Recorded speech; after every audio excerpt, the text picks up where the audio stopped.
সুপ্রিয় দর্শক, আসসালামু আলাইকুম। নিউজ অ্যান্ড ভিউজ অনুষ্ঠানে আপনাদের সবাইকে স্বাগত জানাচ্ছি। আমি সিকান্দার রেমান।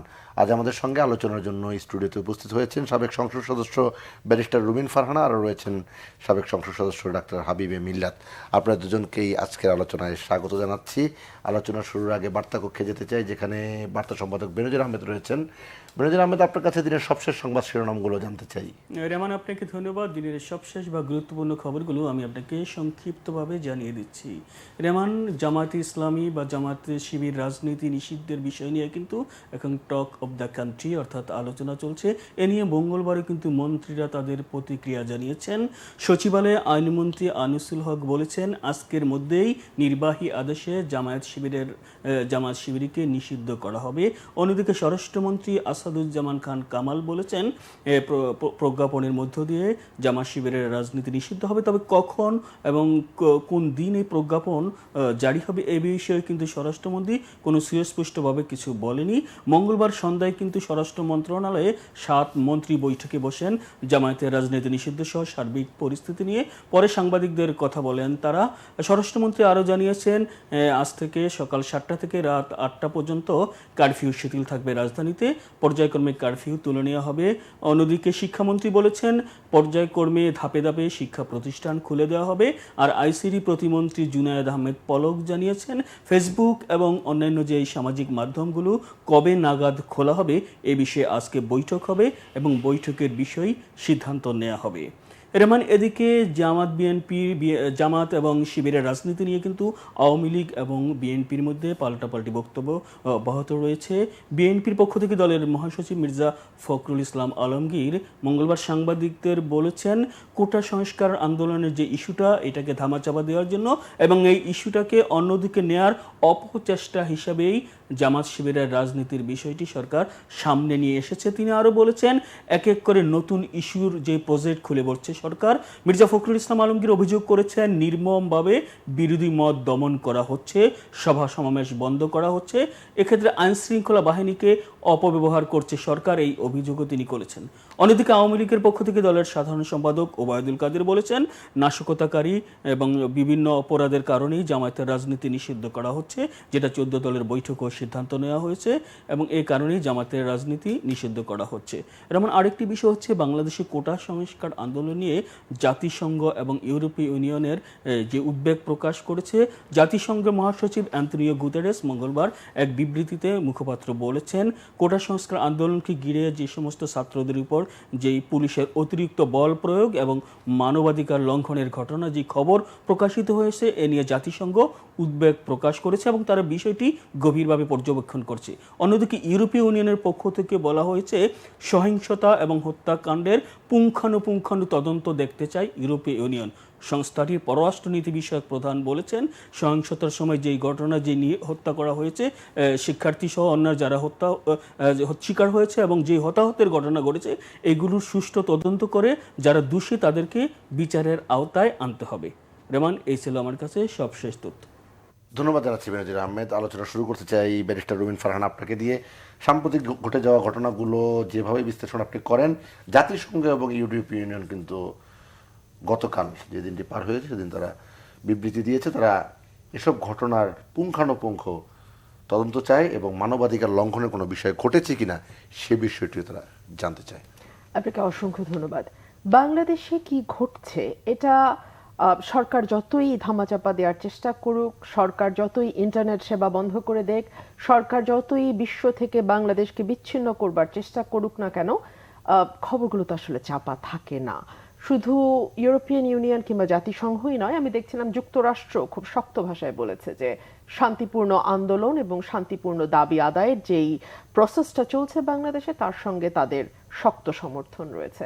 শুধু যুক্তরাজ্য, ইউরোপিয়ান ইউনিয়ন না, বিশ্বের যেই দেশগুলো গণতন্ত্রে বিশ্বাস করে, মানুষের মত প্রকাশের স্বাধীনতায় বিশ্বাস করে, ভিন্ন মতে বিশ্বাস করে এবং যারা বিশ্বাস করে যে মানুষ যা চিন্তা করে সেই ব্যাপারে তার স্বাধীনতা থাকতে হবে, সেটা প্রকাশের ব্যাপারে তার স্বাধীনতা থাকতে হবে এবং কোনো রকম কোনো প্রটেস্ট বা আন্দোলনকে আপনি আসলে গুলি করে দমন করতে পারেন না। এই বেসিক মানবাধিকারের এই বেসিক প্রিন্সিপালগুলো যে দেশ বিশ্বাস করে, তারা সকলেই কিন্তু বাংলাদেশের ব্যাপারে খুব তীক্ষ্ণ নজর রাখছে। এবং খুব দুঃখজনক, কিন্তু এটাই সত্য যে সরকার নির্বিচারে গত 18 তারিখ থেকে শুরু হয়েছে, 23, 24, 25, 26 এই মানে এক সপ্তাহ 10 দিনের মতন নির্বিচারে গুলি করে 277 জন, মিডিয়ার রিপোর্টে একেবারে ভেরি কনজারভেটিভ রিপোর্ট যেটাকে বলা হয়, খুবই যাচাই বাছাই করা রিপোর্টে 277 আসছে। সরকার অবশ্য স্বীকার করেছে 155 জনের মতো। 155 জন যদি আমি তর্কের খাতিরে ধরেও নেই, isn't it a very big number? একও যদি হয় পুলিশের গুলিতে, সেটাও কি বিরাট একটি সংখ্যা নয়? এক। দুই হচ্ছে, আমরা দেখতে পেলাম ছাত্র, শিশু, গৃহবধূ, বাড়িতে অবস্থান করা ব্যক্তি, এই গুলির বাইরে কেউ নাই। আমরা দেখতে পেলাম একজন কিশোরী হবে বা একেবারেই সদ্য তরুণ কোনোভাবে কার্নিশে ঝুলে বাঁচবার চেষ্টা করছে, পুলিশ সেখানেও গিয়ে গুলি করছে। আমরা আবু সাইদের মৃত্যু প্রত্যক্ষ করেছি। আমরা দেখেছি কিভাবে দুহাত তুলে তিনি রক্ষা করবার চেষ্টা করছিলেন তার মানে তার সঙ্গে তার বন্ধুরা যারা ছিলেন তাদেরকে, সেখানে পুলিশ কিভাবে গুলি করেছে। এবং খুব কষ্ট লাগে, খুব দুঃখ লাগে যে কি ধরনের বর্বর, নৃশংস এবং মিথ্যাবাদী সরকার, যে সরকার এই আবু সাইদের মৃত্যুটাকেও কেউ টেলিভিশনে সরকার সমর্থকরা এসে, সরকার দলীয় লোকজন এসে বলবার চেষ্টা করছে প্রমাণ কি যে পুলিশের গুলিতেই মারা গেছে, যেখানে স্বয়ং প্রধানমন্ত্রী পর্যন্ত মুখ ফসকে একবার বলে ফেলেছিলেন হ্যাঁ পীরগঞ্জে একজন পুলিশের গুলিতে নিহত হয়েছে, সেখানে তারই দলের লোকজন অবলীলায় মিডিয়ার সামনে এসে উল্টো কথা বলছে। তো বাংলাদেশটা আসলে উল্টো পথে যাচ্ছে, এটা দেশের মানুষ যেমন হাড়ে হাড়ে বুঝতে পারছে, একইভাবে বহির্বিশ্বও কিন্তু দেখছে। জাতিসংঘ তার নিরপেক্ষ তদন্ত দল পাঠাতে চাইছে বাংলাদেশে পুরো ঘটনাটি, এই 10-12 দিন 15 দিনে যা ঘটেছে বাংলাদেশে সেটার তদন্ত করতে। এবং আমরা দেখলাম 17 বছরের শাসনামল বা 16 বছরের শাসনামলে সরকার প্রথমবারের মতো কারফিউ এবং একই সঙ্গে সেনা মোতায়েনে বাধ্য হলো। অর্থাৎ সরকারের হাতে শেষ যেই অস্ত্র, মানে এরপরে আসলে সরকার আর কি করবে, এরপরে তো সরকারের হাতে আর কোনো অস্ত্র নাই, সরকার সেই দুটোই প্রয়োগ করলো এবং এখনো বাংলাদেশে সেনা মোতায়েন এবং কারফিউ দুটোই জারি আছে। পরিস্থিতি একেবারেই স্বাভাবিক নয়, একেবারেই শান্ত তো দূরেই থাক, একেবারেই স্বাভাবিক। আমি আজকেই দেখছিলাম যে সন্ধ্যাবেলা কোটা আন্দোলন যারা করছেন, আমাদের সেই ছেলেরা, আমাদের সেই সন্তানরা, তারা আগামীকাল আরেকটি কর্মসূচি ঘোষণা করেছে, মার্চ ফর জাস্টিস। এবং আমি বিশ্বাস করি এই যে গুলি করা, মেরে ফেলা, মানে গণগ্রেপ্তার করা, ব্লক রেইড করে এক একটা এলাকায় 25শে মার্চ রাতে যেভাবে ঘরে ঘরে ঢুকে বাঙালি হত্যা করা হয়েছিল, একই কায়দায় নিজের দেশের, পার্থক্য হচ্ছে তখন পাক হানাদার বাহিনী আমাদের উপরে গুলি চালিয়েছে, অন্ধকার করে অন্ধকারের মধ্যে আমাদেরকে হত্যা করেছে। এখন আমার দেশে, আমার রক্তের বিনিময়ে যে দেশটা আমি তৈরি করেছি, যে দেশটা আমি নির্মাণ করছি, সেই দেশে আমার ট্যাক্সের টাকায় পালিত পুলিশ আমার ঘরে ঢুকে আমাকে গুলি করে। আমার টাকায়, আমার ট্যাক্সের টাকায় যেই আইন শৃঙ্খলা রক্ষাকারী বাহিনীর কর্মকর্তারা, কর্মচারীরা বেতন পায়, সেই তারাই এলাকায় এলাকায় ঢুকে অন্ধকার করে দেয়, লাইট নিভিয়ে দেয়, স্ট্রিট লাইট জ্বলে না, ইন্টারনেট কানেকশন অফ করে দেয়, যেই বাসায় তারা ঢোকে সেই বাসায় ইন্টারনেট কানেকশন অফ করে দেয়, ঘরে ঘরে ঢুকে জিজ্ঞেস করে কোনো ছাত্র আছে কিনা, যদি ছাত্র থাকে তার মোবাইল টেলিফোন চেক করা হয়। আপনি বলেন, নিজের দেশে সেকেন্ড ক্লাস না, থার্ড ফোর্থ ক্লাস সিটিজেনের মতন বাংলাদেশের মানুষকে বাস করতে হয়। আপনি যদি লীগের পান্ডা না হন, লীগের সমর্থক না হন, লীগের সকল অন্যায্য কর্মকাণ্ডের একনিষ্ঠ সমর্থক এবং সুবিধাভোগী না হন, তাহলে এই দেশটা আসলে আপনার দেশ আর নাই। এই দেশটা আসলে আপনার জন্য একটা মানে মরণ চুল্লির মতন, যে আপনি যে কোনো সময় আপনার সাথে যে কোনো কিছু হতে পারে, আপনাকে গুলি করে মেরে ফেলতে পারে, আপনাকে তুলে নিয়ে গুম করতে পারে, আপনাকে ডিবি অফিসে ধরে নিয়ে গিয়ে বলতে পারে আপনার নিরাপত্তার জন্যই আপনাকে নিয়ে যাওয়া হয়েছে, এবং সেখানে জাতিসংঘের হাইকোর্টের ভাষায় তামাশা করে খাওয়া দাওয়ার ছবি ফেসবুকে ছড়িয়ে দেওয়া হতে পারে। আপনি এমন একটা দেশে বাস করেন যে দেশে আপনি আপনার মত প্রকাশ, যেটা আপনি বিশ্বাস করেন, যেটা আপনি ধারণ করেন, লালন করেন, কিংবা যে কোনো অন্যায় প্রতিবাদ, আপনাকে কোনো মত প্রকাশও করতে হবে না, যে কোনো অন্যায়ের বিরুদ্ধে সামান্য আওয়াজ আপনি যদি ফেসবুকেও তোলেন, আপনাকে ধরে নিয়ে যেতে পারে এবং আপনার যে কোনো কিছু হতে পারে। গত কয়েকদিনে 10,000 মানুষকে গ্রেপ্তার করা হয়েছে। মামলা হয়েছে একটির পর একটি, অজ্ঞাতনামা আসামি হয়েছে শত শত, এবং এইসব মামলায় আসলে কাকে ধরবে কাকে ধরবে না আপনি জানেন না। খুব মজার খবর আজকে দেখলাম মানব জমিনে এসছে, ব্যারিস্টার মইনুল হোসেন যিনি গত বছর ডিসেম্বরে মারা গেছেন, তার বাড়িতেও পুলিশ হানা দিয়েছে এবং অ্যারেস্ট ওয়ারেন্ট দেখিয়েছে। পরে যখন বলা হয়েছে উনি মারা গেছে, পুলিশ এটুকুও জানে না বাংলাদেশে বাস করে, একজন সিনিয়র অ্যাডভোকেট মারা গেছেন। মইনুল হোসেনকে আপনি পছন্দ করেন না করেন, ব্যক্তিগতভাবে আপনার সঙ্গে ভালো সম্পর্ক নাই থাকতে পারে, কিন্তু উনি একটা ফিগার ছিলেন, উনি মারা গেছেন এটা বাংলাদেশের পুলিশ জানে না, এটাও একটা হাস্যকর। ওরা ডেথ সার্টিফিকেট দেখানোর পরে পুলিশ বাসা ছেড়েছে। তো এই একটা, আমি কি বলবো, একটা মকারি এবং একটা নৃশংস বাংলাদেশে আমরা বাস করি। ডাক্তার হাবিব মিল্লাত, রুমিন ফারহানা অনেক বিষয়ে অনেক কথা বললেন। একটি কথা আপনার কাছে জানতে চাই, দেশটি আসলে কার? দেশটি কার এ প্রশ্নের মীমাংসা কিন্তু 1971 সনে হয়ে গেছে। এ দেশটি হচ্ছে দেশপ্রেমিক মুক্তিযুদ্ধের পক্ষের শক্তির, যারা মুক্তিযুদ্ধকে সমর্থন করেছে, অংশগ্রহণ করেছে, মুক্তিযুদ্ধ করেছে, তাদের এই বাংলাদেশ। এটা মুক্তিযুদ্ধ বিরোধীদের বাংলাদেশ নয়। সুতরাং এই স্বাধীনতার 53 বছর পরে এই প্রশ্নটি উঠানো আসলে একদমই ঠিক না। তবে আমরা যেটা মনে করি সেটি হচ্ছে, কেউ যদি কোনো অপরাধ করে, সে যদি অপরাধ স্বীকার করে, সে যদি ক্ষমা প্রার্থনা করে, তাহলে হয়তোবা তাদের অপরাধকে জনগণ হয়তোবা ক্ষমা করতে পারে। কিন্তু সেটি যদি কেউ না করে থাকে, তাহলে বুঝতে হবে যে তারা সেই পথেই আছে আসলে। যাই হোক, যে কথাগুলো বলছিলাম, যে মত প্রকাশের স্বাধীনতা আর কত চাই? টিভিতে টক শোতে এসে সাংবাদিক সম্মেলন করে প্রতিদিন হাজার হাজার বক্তৃতা দিয়ে শেষ করে ফেলছেন, এমনকি আজকেও থামানো যাচ্ছিল না, কিন্তু তারপরও নাই। এখন কি করতে হবে আমি তো বুঝতে পারছি না, যে সরকারের পক্ষ থেকে কি করলে বলা হবে যে মত প্রকাশের স্বাধীনতা আছে। আর গুজব এমন একটি জিনিস, মানুষ কিছু কিছু, আমি তো চিকিৎসক, আপনারা জানেন, অনেক দিন অনেক বিষয়ে পড়াশোনা করতে চাই, যদিও হার্ট সার্জন, কিন্তু সব বিষয়ে পড়াশোনা করতে হয়েছে। মানুষের সাইকোলজিতে যদি নেগেটিভ কোনো খবর, মুখরোচক কোনো খবর, মিডিয়া লোক হিসেবে আপনি ভালো জানেন সেইগুলো যদি দিতে পারেন, তাহলে মানুষ সেগুলো খুব ভালোভাবে গ্রহণ করে। এই জন্যই যারা সরকারের বিরুদ্ধে গল্প তৈরি করতে পছন্দ করে, তৈরি করতে সফল হয়, তাদেরকে লোকজন যেন তাদের কথা শুনতে চায়। এ ধরনের ঘটনা বাংলাদেশে ঘটছে, প্রতিনিয়তই ঘটছে, প্রতি রাত্রেই ঘটছে, এবং টিভি টক শোগুলোতে ঘটছে, সেটা আমরা দেখতে পাচ্ছি। সুতরাং এই গুজবে কান না দেওয়ার জন্য আমি বলব, বাংলাদেশের পরিস্থিতি নাকি অস্বাভাবিক। এখন অস্বাভাবিক পরিস্থিতি কয়েকটি দিন ছিল, এরা আমি অস্বীকার করব না, সেটা পর্যায়ক্রমে এখন স্থিতিশীল অবস্থায় এসছে। আপনি চিন্তা করে দেখেন, কোটা বিরোধী বা বৈষম্য বিরোধী যখন আন্দোলনটি চলছিল, ব্যক্তিগতভাবে আমি আওয়ামী লীগের সমর্থক, আওয়ামী লীগের কর্মী, আমরাও কিন্তু, এবং সকলেই কিন্তু আমরা মেনে নিয়েছিলাম এবং যৌক্তিক আন্দোলনের প্রতি সমর্থন জানিয়েছিলাম। মাঝখান থেকে হঠাৎ করে কেন এই আন্দোলন সহিংস হয়ে উঠলো? হ্যাঁ, বলতে পারেন আওয়ামী লীগের কোনো নেতা বেশি কথা বলেছে। কথা তো এই যে আজকে আমাদের বিএনপির মহাসচিব মির্জা ফখরুল ইসলাম আলমগীর বলেছেন, তিনি বলেছেন যে যে কোনো ঘটনা ঘটানো হয় অন্য ইস্যুকে চাপা দেওয়ার জন্য।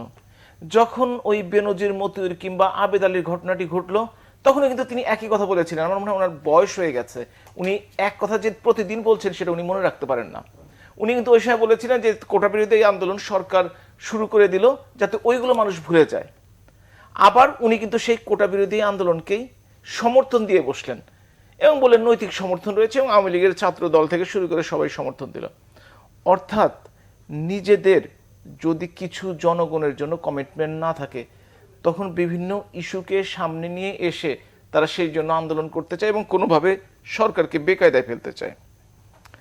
আপনি যদি দেখে থাকেন যে বিএনপি তো এই যে ইউনাইটেড নেশনস তদন্তের কথা বলেছে, আপনি যদি আজকে টিভি স্ক্রোল দেখে থাকেন আধা ঘন্টা 45 মিনিট আগে, তাহলে দেখবেন মাননীয় প্রধানমন্ত্রী সেটাকে স্বাগত জানিয়েছেন এবং সর্বাত্মক সহযোগিতার আশ্বাস দিয়েছেন। মির্জা ফখরুল ইসলাম আলমগীরও চেয়েছিলেন, কিন্তু তিনি ভেবেছিলেন সরকার পক্ষ থেকে হয়তো কোনো মন্তব্য করা হবে না। কিন্তু তিনি যখন দেখলেন মন্তব্য করা হয়ে গেছে এবং তাদেরকে সহযোগিতা এবং সমর্থনের আশ্বাস দেওয়া হয়েছে এবং আসার জন্য স্বাগত জানানো হয়েছে, তখন কিন্তু কালকে থেকে তিনি এবার অন্য কথা বলবেন। নিশ্চয়ই, আমি বলে রাখলাম, এরপরে যেদিন টক শোতে দেখা হবে নিশ্চয়ই আপনি বলবেন আমাকে সেটিতে। বাংলাদেশ সত্যিকারের অর্থে উল্টো পথে আছে, কোনো সন্দেহ নেই আমার। কারণ আপনি চিন্তা করে দেখেন, বাংলাদেশে যখন সামরিক সরকাররা দেশ চালাতো, বাংলাদেশে যখন হঠাৎ করে ভোরে উঠে শুনতে পেতাম সরকার পরিবর্তন হয়ে গেছে, কিংবা রেডিওতে ঘোষণা হতো আজকে থেকে আমি বাংলাদেশের প্রধান সামরিক শাসক কিংবা আমি বাংলাদেশের প্রেসিডেন্ট, হ্যাঁ সেই পথে বাংলাদেশের হাঁটছে না। নির্বাচন নিয়ে প্রশ্ন আছে, প্রশ্ন থাকবে, বাংলাদেশের মতো দেশে কোনো নির্বাচন প্রশ্নবিদ্ধ হবে না, এটা কখনো হতে পারে না। কিন্তু তারপরও গণতান্ত্রিক পন্থায় অন্তত নির্বাচন প্রক্রিয়ার মাধ্যমে সরকার হয়। অনির্বাচিত কিংবা পেছনের রাস্তা দিয়ে আসার সরকার কিন্তু গণতান্ত্রিক বাংলাদেশে কেউ পছন্দ করবে না। এটা আমাদেরকে অবশ্যই সেই দিকটাতে খেয়াল রাখতে হবে। নির্বাচনে প্রশ্ন আছে আমরা জানি, প্রশ্ন উঠবে আমরা জানি। আর যারা হেরে যায়, এই যে 12টি নির্বাচন হলো, সে যে দলের কথাই বলেন না কেন, হেরে গেলে সেই নির্বাচন মেনে নিয়েছে এমন কোনো ইতিহাস বাংলাদেশে এখন পর্যন্ত এই নজির কোনো দল স্থাপন করতে পারেনি। কিন্তু বাংলাদেশে সেই সমস্ত বাধা বিপত্তিকে অতিক্রম করে সেই জঞ্জালকে সরিয়ে যাওয়ার জন্য কখনো কখনো স্রোতের বিপরীতে যুদ্ধ করতে হয়। জননেত্রী শেখ হাসিনা সেটাই করছেন, এবং এই স্রোতের বিরুদ্ধে যুদ্ধ করতে যে দেশটাকে যেখানে নিয়ে গেছিলেন উন্নয়নের ক্ষেত্রে, সেইখানে করোনা, পরবর্তীকালে বৈশ্বিক বিভিন্ন যুদ্ধ এবং স্থানীয়ভাবে কিছু আন্দোলনের নামে সহিংসতা বাংলাদেশকে পিছিয়ে দেওয়ার চেষ্টা করছে। এটা কখনোই হতে দেওয়া হবে না, বাংলাদেশের মানুষ এটা কখনোই মেনে নেবে না।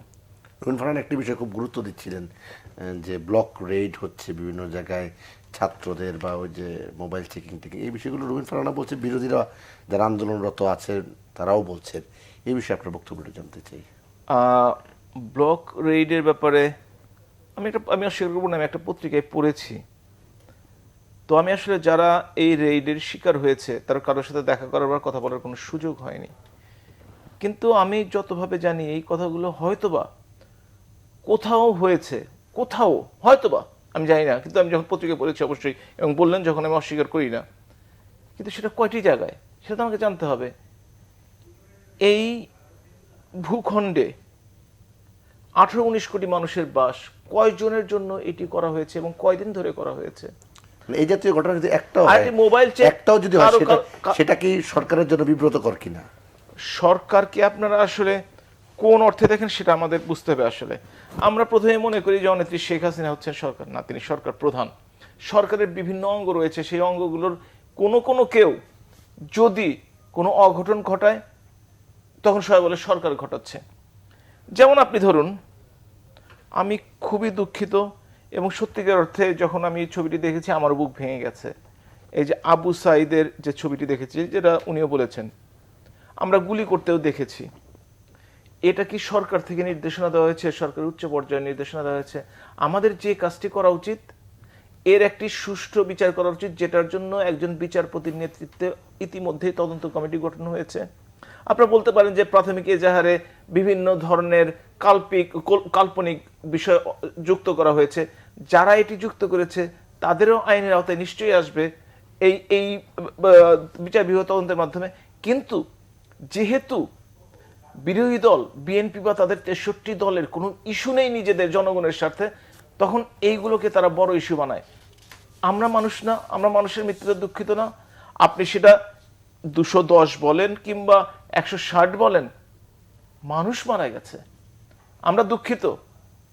আমরা চাই না একটা প্রাণ হারাক, কিন্তু বিভিন্ন সময় আমরা দেখেছি বিভিন্নভাবে বিভিন্ন সরকার রাতের অন্ধকারে অনেক মানুষকে হত্যা করেছে, হাজার হাজার মুক্তিযোদ্ধাকে হত্যা করেছে, সামরিক বাহিনীকে সদস্যদের হত্যা করেছে বিএনপি। কিন্তু সেটার সাথে আমি তুলনা করতে চাইবো না। আমি যে কোনো মৃত্যুরই বিচার দাবি করি এবং মনে করি যে এগুলো অন্যায়। জি, হাইওয়ে মিলাতের কথা শুনছিলেন মিস্টার রুমিন ফারহানা। আওয়ামী লীগের সাধারণ সম্পাদক ওবায়দুল কাদের সাহেবও কিন্তু একই বিষয়ে জোর দিয়ে বলেছেন, কোনো নিরাপরাধ শিক্ষার্থীকে আটক করা হচ্ছে না। এ নিয়ে বিরোধী দল, বিশেষ করে মির্জা ফখরুল ইসলাম আলমগীর অসত্য কথা বা তার ভাষায় মিথ্যাচার করছেন। এটা যদি ওবায়দুল কাদের সাহেব বলেন বলতে পারেন, এটা ওনার দলীয় বক্তব্য। কিন্তু আমি যদি বিএনপি মহাসচিবের কথা একপাশে সরিয়েও রাখি, আপনি যদি গণমাধ্যমগুলো দেখেন, এত চাপ, প্রচন্ড চাপ, আমরা সবই বুঝি। সেই চাপের মধ্যেও গণমাধ্যমে প্রতিদিনই আসছে, এবং প্রতিটা গণমাধ্যম, আমি কোনো স্পেসিফিক গণমাধ্যমের নাম বলবো না, কারণ সকলেই ছাপছে যে কিভাবে ব্লক রেড হচ্ছে, কিভাবে ছাত্রদের বাসায় বাসায় গিয়ে তুলে নেওয়া হচ্ছে। এবং আমাদেরও তো পরিবার আছে, আমরাও তো ফোন পাই, আমাদের আত্মীয় স্বজনরাও তো আমাদেরকে জানায়, অনেক খবর তো আমাদের কানেও আসে।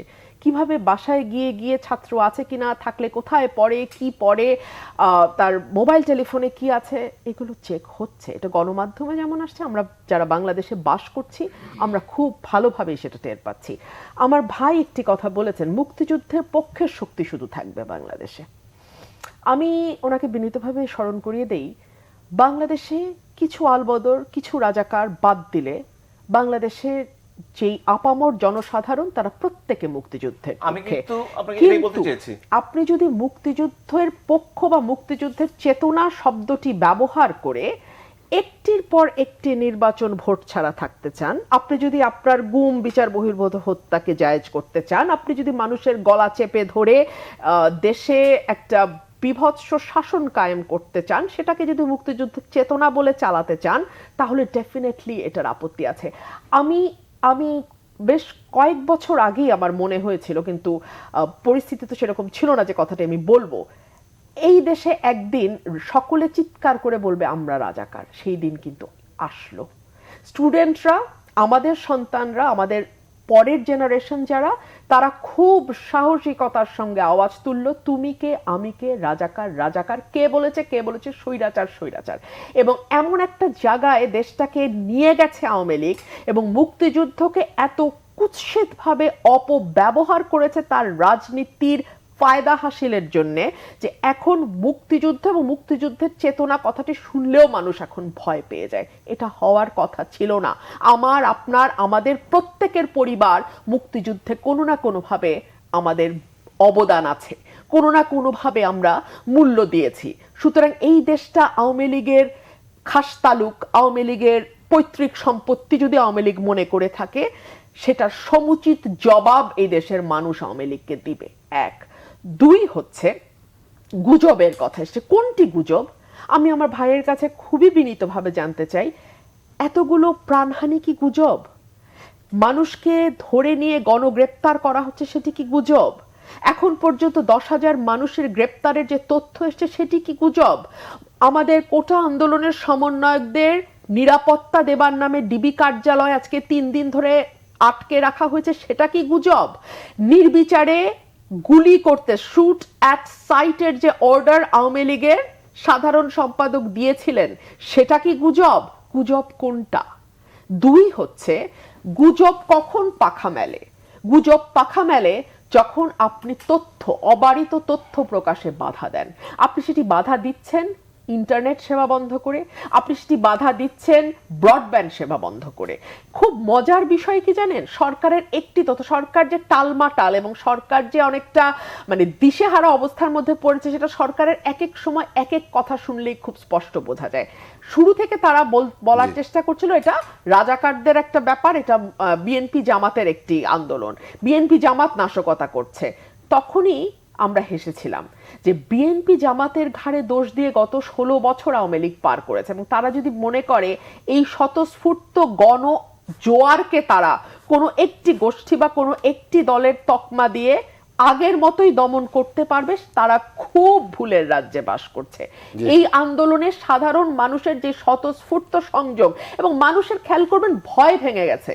আমরা একটা সময় দেখেছি যে পুলিশ নামলে, গুলি করলে, টিয়ার শেল মারলে সাধারণত মানুষ ছত্রভঙ্গ হয়ে যায়। গুলি করছে, একটির পর একটি গুলি করছে, ছাত্রদের সরানো যাচ্ছে না। একটার পর একটা টিয়ার শেল মারছে, ছাত্ররা সরে যাচ্ছে না। রবার বুলেটে ঝাঁঝরা হয়ে যাচ্ছে ছাত্রদের বুক, অন্য সহপাঠীরা এসে তার জায়গায় দাঁড়িয়ে যাচ্ছে। সুতরাং এই আন্দোলনকে গুলি করে, গণগ্রেপ্তার করে, ব্লক রেড করে থামানো যাবে, সরকার যদি সেটা মনে করে থাকে ভুল। এবং আমার ধারণা সরকার নিজেও সেটা মনে করছে না, এবং মনে করছে না বলে আপনি দেখেন আপাত শান্ত। আমার ভাই বলছেন হ্যাঁ কিছুটা হয়তো অস্থির ছিল, এখন শান্ত। শান্তই যদি হয়, সারা দেশ জুড়ে কেন এখনো আমরা সেনাবাহিনী মোতায়েন দেখি? কেন এখনো কারফিউ তুলে নেওয়া হয় না?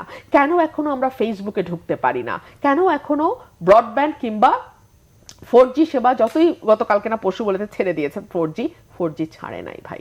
আপনিও জানেন, আমিও জানি। আমাদের নিউজ লিঙ্কে ঢুকতে গেলে আমরা ঢুকতে পারি না, নানানভাবে আমাদেরকে বাধা দেওয়া হয়, অনেক বেশি সময় লাগে, কত কিছু নিউজ লিঙ্ক খোলেই না। তো এই ঘটনাগুলো তো ঘটছে, এবং এগুলো সব এই ঘটনাগুলোই সরকার মনে করছে এগুলো দিয়ে তারা মৃত্যুর ঘটনা চাপা দিতে পারবে, তুলে নিয়ে যাওয়ার ঘটনা চাপা দিতে পারবে। কোটা সমন্বয়কারীদের উপরে যে বিভৎসভাবে মারধর করা হয়েছে, তাদের যেসব ছবি এসছে গণমাধ্যমে, এবং নাহিদ ইসলাম তো খোলাখুলি বলেছে তাকে ধরে নিয়ে কিভাবে টর্চার করা হয়েছে, এই খবরগুলো চাপা দিতে পারবে, তাহলে খুব ভুল। এই ধরনের পরিস্থিতিতেই গুজব তার ডানাপালা মেলে, এবং এটাই খুব উর্বর একটা জায়গা গুজবের ডালপালা মেলবার আমরা একটা জন্য। বিরতিতে যাব, বিরতির পর এসে হাবিব মিলাত আপনার কাছে জানতে চাইব দেশে যা হচ্ছে তার কতটা সত্য আর কতটা গুজব। সুপ্রিয় দর্শক, আপনারা দেখছেন নিউজ এন্ড ভিউজ, আশা করি আমাদের সঙ্গেই থাকবেন।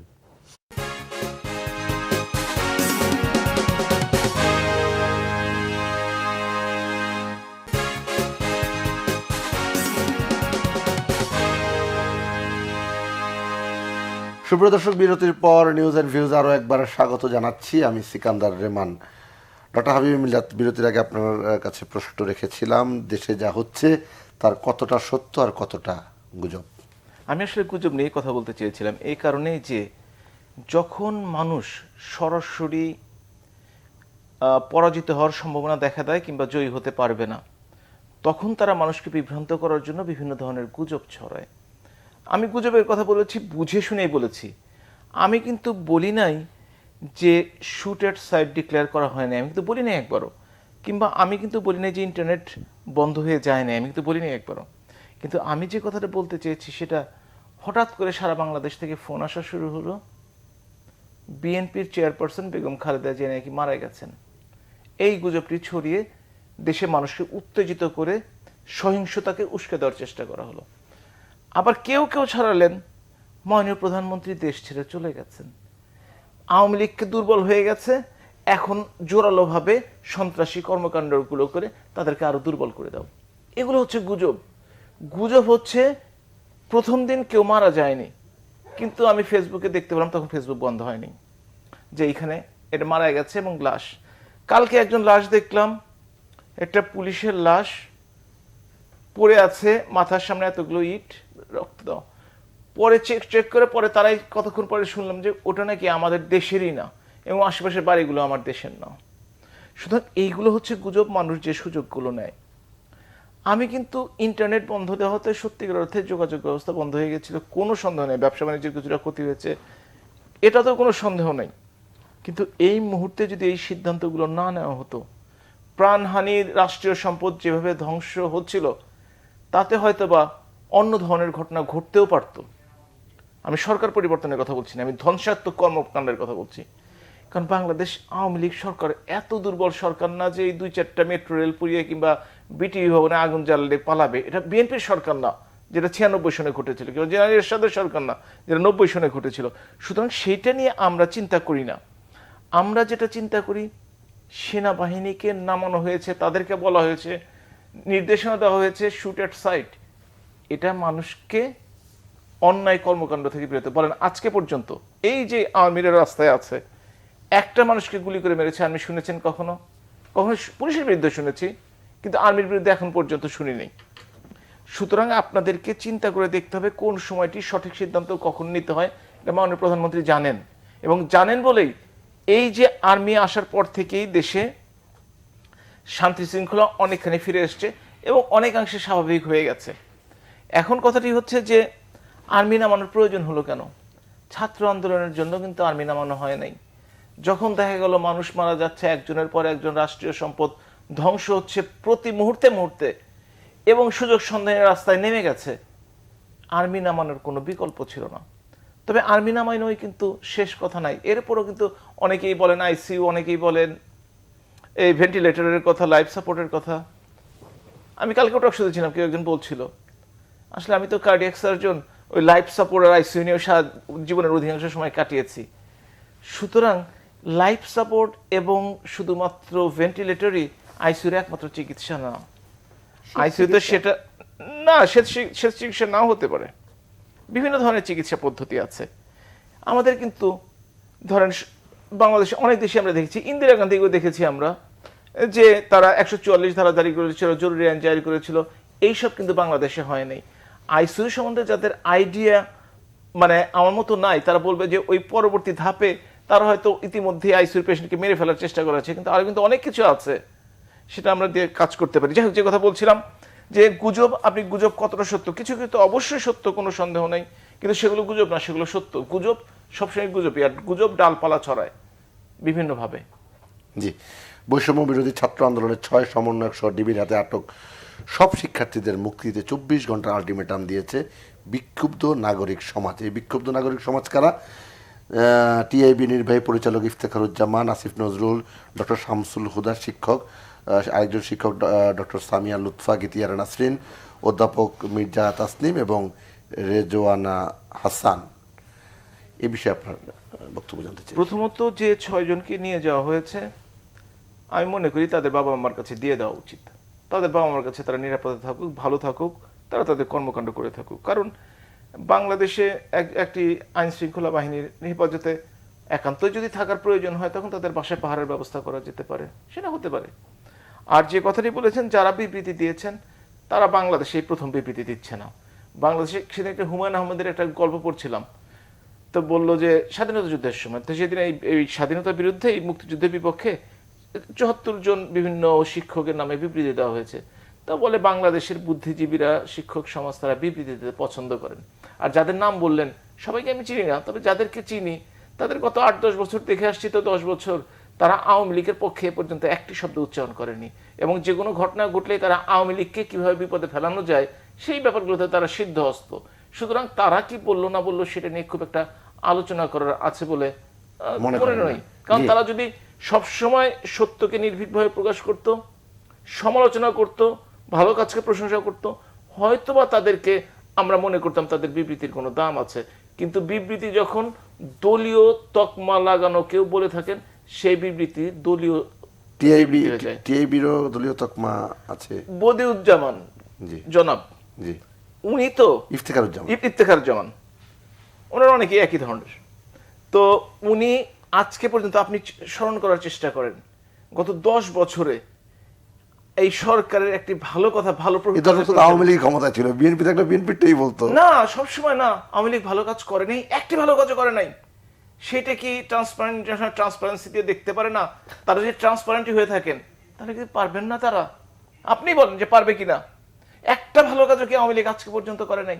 জি, তাদের তো আমরা দেখিনি কখনো এসব কাজ করতে। রুমিন ফারহানা, আসলে ভালো কাজগুলো কেন চোখে দেখেন না আপনারা? কোনোই কি ভালো কাজ নেই, কোনোই সফলতা নাই? আমার আওয়ামী লীগের যেই ভাই আসেন, যারা আসেন, তাদের সকলের জন্য আমার দুঃখ হয়, মানে এক ধরনের কষ্ট বোধ করি। ওনাদেরকে যা ডিফেন্ড করতে হয়, দলীয় কারণেই বাধ্য, যা ডিফেন্ড করতে হয় সেটা আসলে ভয়ঙ্কর, এবং এই ডিফেন্ড করার খুব মুশকিলেরও কাণ্ডও বটে। উনি আজকে বদিউল আলম মজুমদার স্যারের সাথে ইফতেখারুজ্জামান স্যারকে মিলিয়ে বদিউজ্জামান বোধহয় বলতে গিয়েছিলেন। দেখুন, আমরা 4.5 লক্ষ কোটি টাকা দিয়ে একটা সরকার পুষি। সরকারের কাজই হচ্ছে কাজ করা। এত টাকা দিয়ে আমরা সরকার রাখছি কেন? কাজ করার জন্য তো। এই কাজের জন্য বাহবা পাবে, এটা খুব হাস্যকর না? আমাদের কাজটা কি? কাজটা হচ্ছে সরকারের কোথাও যদি ত্রুটি বিচ্যুতি হয় সেটা নিয়ে আওয়াজ তোলা। আমার ভাই হুমায়ুন আহমেদের বই পছন্দ করেন, পড়েন, আমিও পড়ি, খুব নিয়মিতই পড়ি। সেখানে উনি আরেকটা কথাও বলেছেন, হুমায়ুন আহমেদ, যে দেশের শিক্ষক সমাজ এবং বুদ্ধিজীবীরা তারা সকল সময় ক্ষমতার সাথেই থাকেন এবং সেখানে থাকতেই তারা স্বচ্ছন্দ বোধ করেন। এরকম শিক্ষকদের সম্ভবত আমার আওয়ামী লীগের ভাইদের খুব পছন্দ। ফর এক্সাম্পল, জাফর ইকবাল সাহেব আছেন, এই আগুনে শুরুতেই যিনি ঘি ঢাললেন, যখন বললেন ঢাকা বিশ্ববিদ্যালয়ে যেতে ওনার এখন কষ্ট হবে, খারাপ লাগবে, যে এই বিশ্ববিদ্যালয়ের ছাত্ররা নিজেরাই হুঙ্কার দিয়ে বলে তুমি কে আমি কে, রাজাকার রাজাকার। কোন তীব্র ব্যথা থেকে, কোন কষ্ট থেকে, কোন বঞ্চনা থেকে, কোন ক্ষোভ থেকে ছাত্ররা, আমাদের সন্তানরা নিজেদের রাজাকার ডাকছে, এবং কতটা ব্যঙ্গ এবং তাচ্ছিল্য করছে এই স্লোগানের মধ্যে দিয়ে সরকারকে, এটা না বুঝবার মতো বেকুব জাফর ইকবাল না। কিন্তু ওনাকে বেকুব সাজতে হয়, হতে হয় সরকারের কিছু আনুকূল্য পাওয়ার জন্য। ওই যে উনি কিছুদিন আগে চুরি করে বই লিখলেন, কিন্তু ওনাকে কিন্তু কোনো রকম কোনো ব্যবস্থার বিরুদ্ধে নেওয়া হয়েছে বলে আমরা শুনিনি। আর যেই নামগুলো আপনি পড়লেন সেটা গীতিয়ারা নাসরিন থেকে শুরু করে ইফতেখারুজ্জামান স্যার থেকে শুরু করে সামিনা লুৎফা নিত্রা থেকে শুরু করে, ওদেরকে আমি চিনি, পার্সোনালি আসিফ চিনি, নজরুল। আসিফ নজরুল থেকে শুরু করে, ওনারা কিন্তু কেউ কোনো দলের লোক নন। কারণ বিশ্ববিদ্যালয়ে দুটো দল আছে, সাদা দল আছে, নীল দল আছে। সুতরাং দলে কে সাদা দল করে, কে নীল দল করে, মোটামুটি আমরা সবাই জানি। আপনি নামগুলো আবার পড়েন, তারা কেউ সাদা নীল কোনো দলের মধ্যে তারা নাই। সুতরাং আপনার পছন্দ না হলেও যে পুরনো অভ্যাস, দলীয় অভ্যাস, বিএনপি জামাত ওই ওই একই কথা। না, জামাতের তো আর সুযোগ হবে না, হ্যাঁ, জামাতের তো সুযোগই নেই, সেটা হয়ে যাচ্ছে। আসবো। জি। আচ্ছা, আমার ভাই আরেকটা কথা বলেছেন, আমি ওনার সাথে শতভাগ একমত। এটা বিএনপি সরকার না, এটা এরশাদ সরকার না। বিএনপি বা এরশাদ সরকারের সময়, এমনকি স্বৈরাচার এরশাদ 10 বছরের শাসনামলেও এতগুলো মানুষের মৃত্যু কল্পনাও করা যায় নাই। এরশাদের নাম ধরে ধরে বলা যায়, 2-3টা হত্যার মানে গুলির পরে এরশাদ ভদ্রভাবে বলছে আর পারবো না, আর চালায় নাই, এরশাদ চলে গেছে। কিন্তু এই সরকার হচ্ছে, যদি 16 কোটি মানুষকে মেরে, আমি আবার রিপিট করছি, যদি 16 কোটি মানুষকে মেরেও যদি ক্ষমতায় থাকতে হয়, এই সরকার তাই থাকবে। আসিফ নজরুল একটা কথা বলেছে না, রক্ত নিয়েছি, রক্ত আরো নেব, ভিন্ন মতকে নির্মূল করে ছাড়বো ইনশাল্লাহ। এটা হচ্ছে এই সরকারের স্লোগান। বঙ্গবন্ধুর স্লোগান ছিল রক্ত দিয়েছি আরো দেব, এই দেশকে মুক্ত করে ছাড়বো ইনশাল্লাহ। সেইটার উল্টাটা এখন এই সরকারের মূলনীতি, রক্ত নিয়েছি, রক্ত আরো নেব, এই ভিন্ন মতকে কমপ্লিটলি নির্মূল করে ছাড়বো ইনশাল্লাহ। জরুরি আইন জারির জন্য আমার ভাই নিশ্চয়ই জানেন, আয়রন লেডি ইন্দিরা গান্ধীকে ক্ষমা চাইতে হয়েছিল তার জাতির কাছে। সুতরাং জরুরি আইন বা কারফিউ কোনো ভালো নজির না। এবং একটা সরকার যখন ভীষণ রকম আনস্টেবল হয়ে যায়, তখন লাস্ট রিসোর্ট হিসেবে এই মাধ্যমগুলো, এই বিষয়গুলো তাদেরকে নিতে হয়। এবং আরেকটা বিষয়, একটা ভিডিও নিশ্চয় আপনারা ইতিমধ্যে দেখেছেন, সেনাবাহিনী অত্যন্ত ধৈর্যের পরিচয় দিয়েছে। আমরা তো বিভিন্ন জায়গায় দেখেছি, ভিডিও টিডিও যা এসছে দেখেছি। গুলি করা তো দূরেই থাক, ওনারা বারবার অত্যন্ত ভদ্রভাবে নাগরিকদের রিকোয়েস্ট করেছেন, অনুরোধ জানিয়েছেন কি করা যাবে, কি করা যাবে না, অতটুকু আসবেন, এর বেশি আর আসবেন না।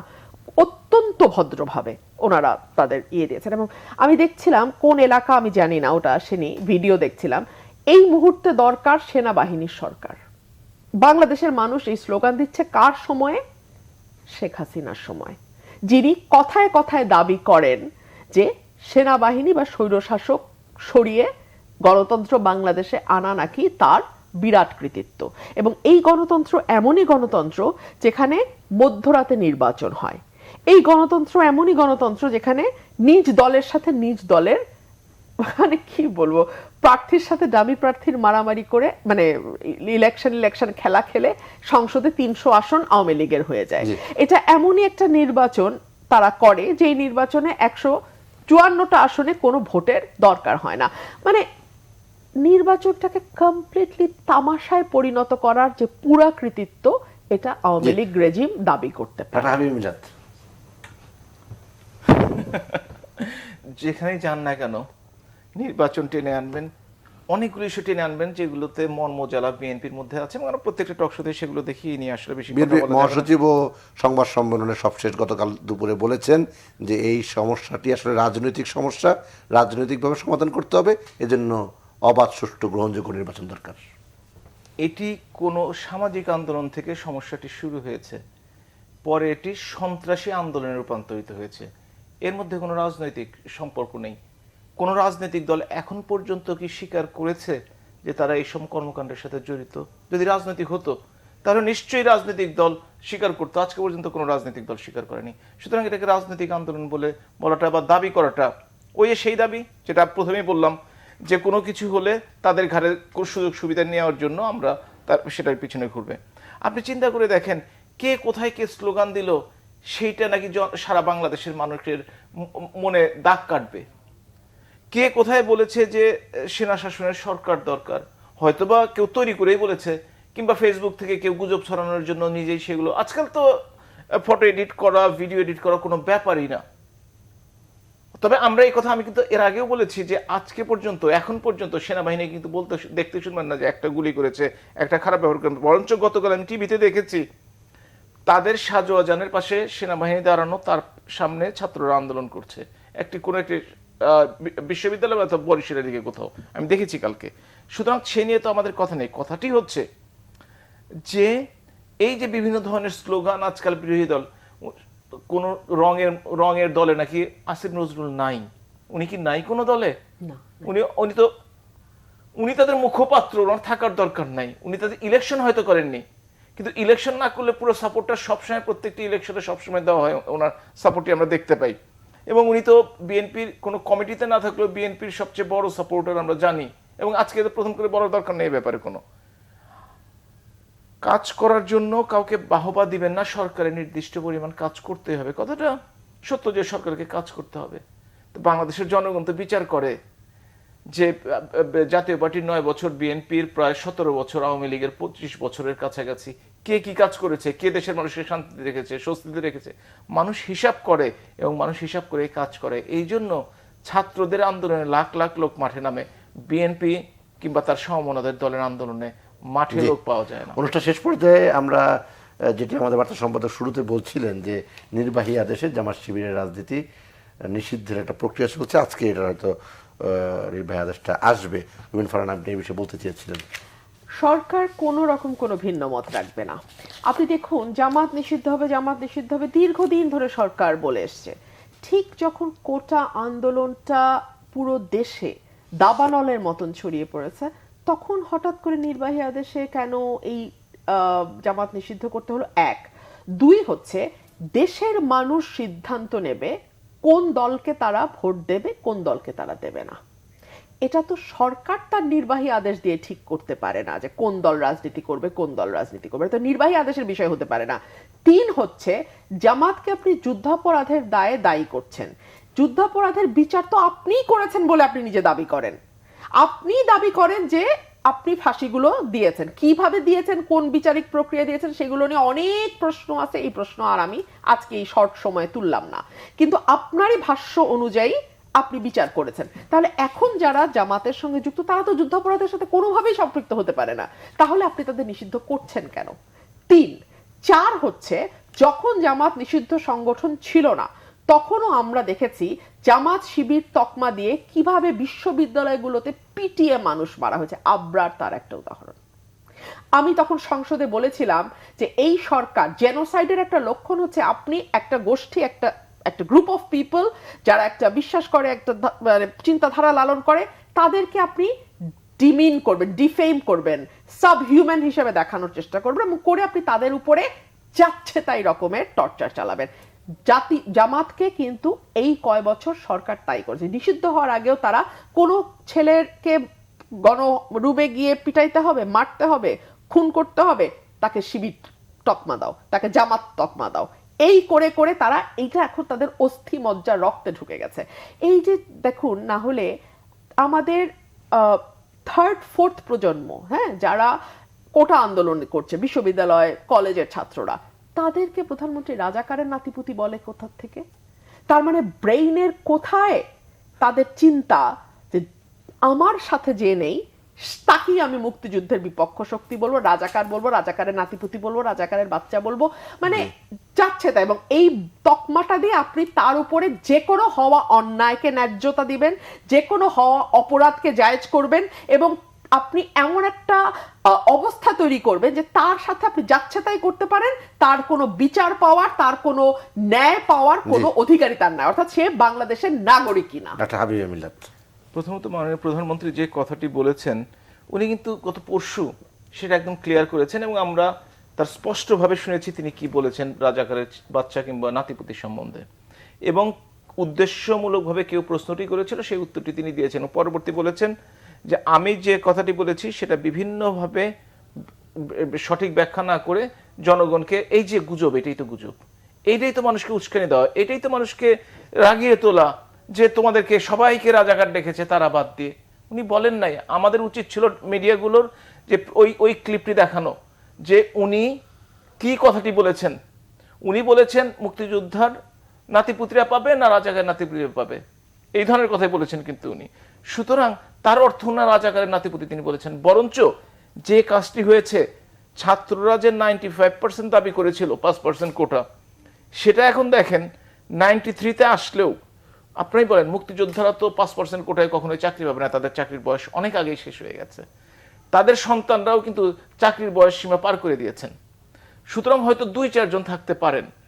এই কোটাটা তো সম্পূর্ণ মেধার ভিত্তিতে যাবে, কারণ এই প্রথম, আগে ছিল যে কোটা তো যদি পূরণ না হতো সেগুলো শূন্যই থেকে যেত, কিন্তু এখন বলা হয়েছে যে এই কোটা যদি কোনো কারণে পূরণ না হয় সেটা মেধা দিয়ে পূরণ করা হবে। সুতরাং ছাত্রছাত্রীদের সেই জি। দাবিটি অবশ্যই জি। পূরণ হয়েছে। কোনো অনুষ্ঠান সন্দেহ নেই। একবার শেষ করে জামাত নিষিদ্ধের বিষয়ে আপনার বক্তব্যটা জানতে চাচ্ছিলাম। কোনটা? জামাত নিষিদ্ধের বিষয়ে, যেটি রুমিন ফারহানা জামাত নিষিদ্ধের বিষয় হচ্ছে যে 13 সনে আমরা দেখেছি যে আমাদের নিবন্ধন বাতিল হয়েছে, এবং 72 সনে যে সংবিধান ছিল তাতে উল্লেখ করা ছিল ধর্মীয় ব্যাপার, ধর্মকে ব্যবহার করে কোনো রাজনৈতিক দল করা যাবে না। আপনি ইন্ডিয়া দেখেন, বিজেপি, নরেন্দ্র মোদীর দল, তারা ধর্মকে ব্যবহার করে এই সেকুলার রাষ্ট্র ইন্ডিয়াকে কি করে ফেলছে। ধর্ম নয়, এটি হচ্ছে যারা যে দেশের অধিবাসী তারা প্রত্যেকটি নাগরিকের সমান সুযোগ সুবিধা, প্রত্যেকের ধর্ম পালনের সুবিধা, প্রত্যেকের সমান অধিকারের পালনের অধিকারই আমাদের সংবিধান নিশ্চিত করে। কিন্তু জিয়াউর রহমানের সময় 2টি ধারা বাতিল করে যারা ধর্মভিত্তিক রাজনীতি দল করার সুযোগ করে দেওয়া হয়েছিল। বাংলাদেশের মানুষ অবশ্যই, কোনো সন্দেহ নেই, 90% বেশি মুসলমান, তাতে কোনো সন্দেহ নাই, জি। ধর্মভীরু মুসলমান, তাতেও আমি কোনো সন্দেহ প্রকাশ করি না। জি। কিন্তু ধর্মের নামে ধর্মের অপব্যাখ্যা করে যারা রাজনীতি করতে চান তাদের অবশ্যই রুমিন ফারহানা এক বিরোধিতা কথা কি বলতে চান? আমি শুধু এক কথা বলি, আইডেন্টিটি পলিটিক্স এর কথা হচ্ছে। ধর্ম একটা আইডেন্টিটি, যেমন বাঙালি একটা আইডেন্টিটি তেমন। ঠিক আইডেন্টিটি পলিটিক্স ধর্মের কারণে যদি আপনি নিষিদ্ধ করেন, তাহলে বাঙালি হিসেবে আপনি যদি কোনো পলিটিক্স করে থাকেন সেটাও নিষিদ্ধ হওয়া উচিত। আর শেষ কথা আমার যেটা আমি মনে করি, একজন রাজনৈতিক ক্ষুদ্র কর্মী হিসেবে মানুষকে বেছে নেওয়ার সুযোগ দিন।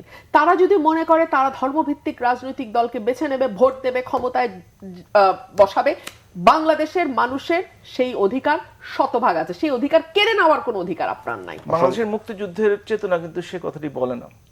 জি, অসংখ্য ধন্যবাদ ডাক্তার হাবিব মিল্লাত এবং ব্যারিস্টার রুমিন ফারহানা। সুপ্রিয় দর্শক, এতক্ষণ যারা আপনারা আমাদের সঙ্গে ছিলেন আপনাদেরকে ধন্যবাদ ও কৃতজ্ঞতা জানিয়ে আজকের অনুষ্ঠান এখানে শেষ করছি। সবাই ভালো থাকবেন, সুস্থ থাকবেন। আল্লাহ হাফেজ।